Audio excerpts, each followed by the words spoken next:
Hi, ഞാൻ അബ്ദുൽ കലാം പാപ്പളശ്ശേരിയാണ്. ഞാനിപ്പോൾ ഉള്ളത് അമ്പലവയലിൽ LP സ്കൂളിൻ്റെ അടുത്ത് അബ്ദുള്ള സാറിൻ്റെ ക്വാർട്ടേഴ്സിലാണ്.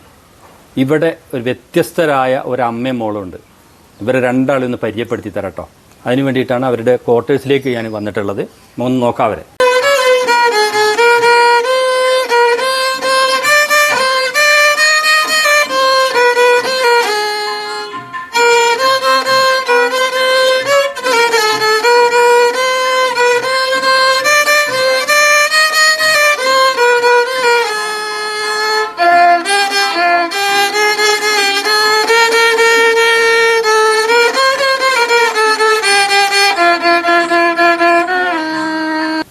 മോളുടെ പേരെന്താ? ആർദ്ര. എത്ര വയസ്സായി? 12. ഇതെത്രയായി വയലിൻ വായിക്കാൻ തുടങ്ങിയിട്ട്? 2 വർഷമായോ? സ്റ്റേജ് പ്രോഗ്രാമിനൊക്കെ പോലുണ്ട്? എവിടെ? അമ്പലങ്ങളിലാ? അത് ശരി.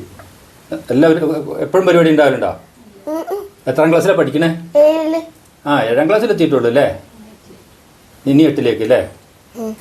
കരോക്കെ ഇടാതെ നല്ലൊരു ഒരു പാട്ട് ഇത് വായിക്കാൻ അറിയോ? എന്നാ വായിക്കുമാട്ടെ.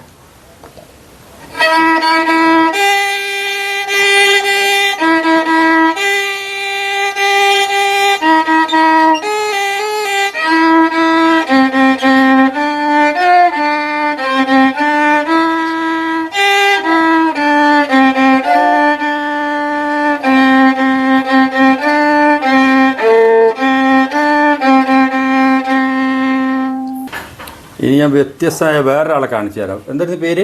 പ്രമീള. ഇവിടെ കുറേ താമസം? ഇവിടെ 5 വർഷമായി. ഈ പ്രമീളക്ക് ഒരു പ്രത്യേകത ഉണ്ട് കേട്ടോ. എത്ര വർഷമായി നോമ്പെടുക്കാൻ തുടങ്ങിയിട്ട്? കഴിഞ്ഞ വർഷമാണ് സ്റ്റാർട്ട് ചെയ്തത്. കഴിഞ്ഞ വർഷം 14 ഇപ്രാവശ്യം 22 നമ്മളെ റമദാൻ മാസം ഇപ്പോൾ നോമ്പുകളൊക്കെ എടുക്കുന്ന ഒരാളാണ് നമ്മൾ ഈ ഒരു പ്രമീള. അപ്പോൾ ഈ അമ്മയും മോളും എന്തുകൊണ്ടും ഒരു വ്യത്യസ്തരായ ആളുകളാണ്. ആ ഭർത്താവ് ഇവിടെ പണിക്ക് പോയതല്ലേ? ഇവരുടെ ക്വാർട്ടേഴ്സിൽ താമസിക്കുന്നതാണ് LP സ്കൂളിൻ്റെ അടുത്ത്. എന്തായാലും അടുത്ത വർഷം എന്താ നോമ്പിന്റെ സ്ഥിതി എടുക്കുന്നുണ്ടോ? എടുക്കണം. 30 കിട്ടുകയാണെങ്കിൽ 30 എടുക്കണമെന്നുണ്ട്. എന്തായാലും എല്ലാ അനുഗ്രഹങ്ങളും ഉണ്ടാകട്ടെ. കാരണം നിങ്ങൾ രണ്ടുപേരും ഒന്നിനൊന്ന് വ്യത്യസ്തരാണ്. എല്ലാ ഭാവുകങ്ങളും നേരുന്നു. Thank you. അപ്പോൾ ഏതെങ്കിലും അമ്പലങ്ങളിലൊക്കെ എന്തെങ്കിലുമൊക്കെ പ്രോഗ്രാം നമ്മുടെ ഈ ഒരു ചെറിയ മോൾക്ക് നിങ്ങൾ ഉണ്ടെങ്കിലൊക്കെ വിളിച്ച് കൊടുക്കണം. അവളുടെ ഫോൺ നമ്പർ കൂടി ഞാൻ ഈ ഒരു വീഡിയോയുടെ കൂടെ ചേർക്കുന്നുണ്ട്. എവിടെയെങ്കിലുമൊക്കെ വളർന്നു വരുന്ന ഒരു കലാകാരിയെ അവൾക്ക് സപ്പോർട്ട് ചെയ്യാൻ നമ്മളെല്ലാവരും ഒന്നിച്ച് നിൽക്കുക.